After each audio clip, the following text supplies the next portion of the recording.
Hi everyone, welcome to my channel. Today's video is going to be part 5 in my Jobs for Goths series, and it is how to start looking for a job and applying for a job. And this is probably the most difficult part for most people that have spoken to me about finding a job. It's because they don't know what they want to do. And I personally really knew what I wanted to do coming out of school because I had done student jobs, I had an apprenticeship, and I knew what direction I wanted to go in. But this is not the case for everyone. So the first thing you have to do is take out a piece of paper and write down the things that you are good at, that you would not mind to do for 8 hours a day for 5 days a week. Is it working at a computer at an office job? Is it working in a store, helping people? Is it cleaning? Maybe welding? Is it something completely different that you would love to do? Is it working in nature? It could be anything.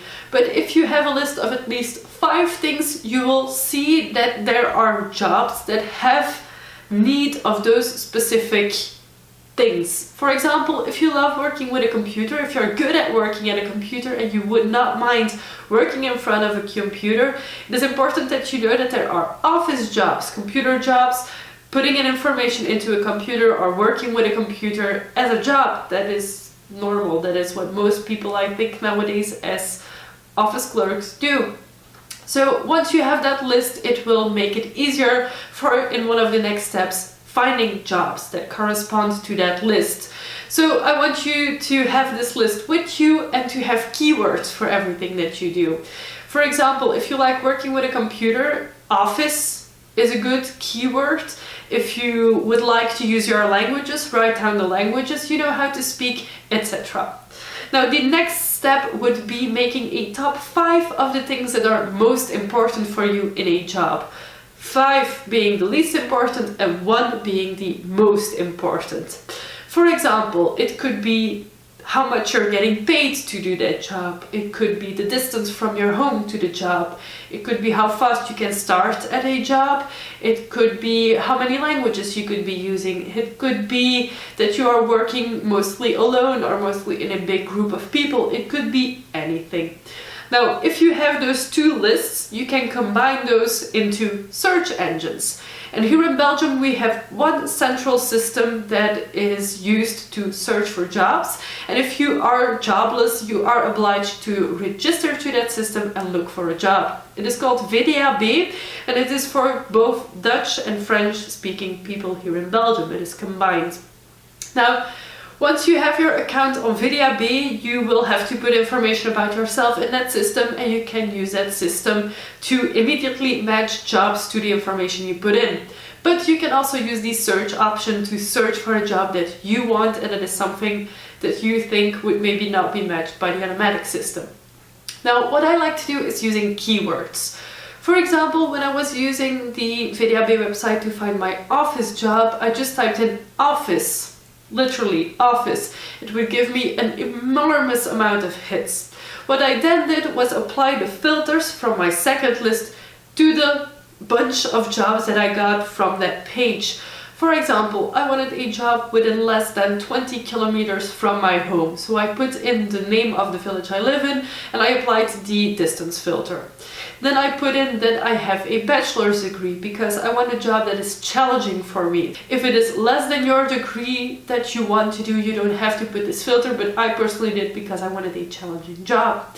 You can also fill in the languages that you speak, and then you will have a lot more compromised list of jobs. Now, if you see those jobs, you will notice that a lot of those jobs are by companies, and a lot of those jobs are by not companies, but recruitment agencies. Now, something that you need to know about recruitment agencies is that they are not evil, but that they will try and have you work with them. What this means is that recruitment agencies are people who are hired to find a person a job and to find a company someone working from them, and they gain money from that. And I will be making a in-depth video on recruitment agencies in the future, just not today. But be aware, if you apply to a recruitment agency, that you will have to work for that recruitment agency at the job you will be doing for a time span that they have determined with their company before you can be actually hired directly by the company. Once you know that, it's all fine. Also, the thing with recruitment agencies, if you do not know 100% what you want to do, you can go to a recruitment agency and have them look for jobs for you. Because recruitment agencies are people who are actually meant to look for jobs. So if you don't feel like you want to look for a job yourself, going to a recruitment agency would be a good alternative. Now, I would not recommend it if you can look for a job yourself, but it is a good option that exists. Now, if you have found jobs through VDAB here in Belgium, you can directly apply through that system. Now, the thing that I would do is have a complete resume and have a personalized letter. For example, if you want to apply for a job where you use your languages a lot, accentuate your knowledge of those languages into your job application email. If you have to work with your hands and you know how to do, I don't know what soldering techniques exist, mention that into your email so that the company knows that you read the actual job application and that you know what you're applying for. If you want to work close to home, it might be a good idea for you to have some printed resumes with you and actually walk around your house. So go through the streets, see if there's companies, and maybe just go inside. I know this is a huge thing to do and I've personally never done it, but it is an option.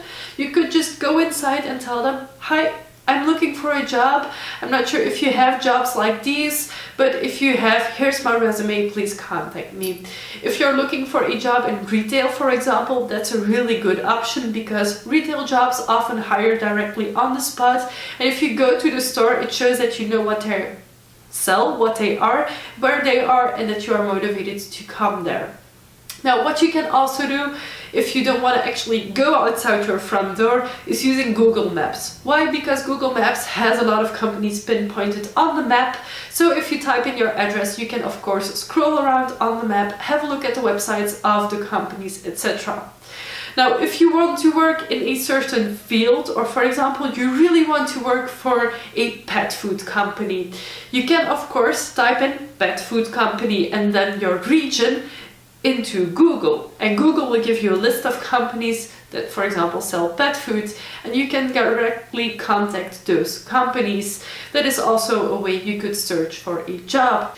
And most importantly, don't be afraid to apply for jobs. Now, I know you will most likely not get an answer from 90% of the jobs you apply to, but if you don't apply to them, you will never have a chance to getting them. So it's very important that you do. Now, what I think is most important that you remember from this video is, first of all, figuring out what you want to do. Second of all, figuring out what is most important for you. Is it a high paycheck? Is it living close to your job? Or is it doing a job that you love doing? Then apply for the job, because if you don't apply, people will not know that you want to do that job. And finally, never give up. If you don't directly find a job that you will love to do for the rest of your life, that is no problem. If it is a job that you are able to do to support your social life after work, if you're rather good at it, and if you make the pay that you need to make ends meet, that for some people is enough. For me personally, it is good that I have a job that motivates me, but if I would be doing a simpler job, as I did a few years ago, I wouldn't mind, because I am still making a good amount of money. I can pay rent, I can pay for all the pretty things that I want, and I can spend time for you guys on YouTube in my free time, which is very important to me. So I hope you guys enjoyed this video and that these tips maybe help you finding a job. If you have any questions, feel free to ask me in the comment section below. I will do my best to help you out and to give you a good answer. I will be making a future video on recruitment agencies. I'm not exactly sure when I will be doing that, but I certainly will be doing that in the future. Thank you so much for watching. Give this video a thumbs up if you liked it. Subscribe to my channel if you haven't already. I make new videos every week and I would love to have you for every single one of them. Thank you so much for watching and I will see you soon. Bye!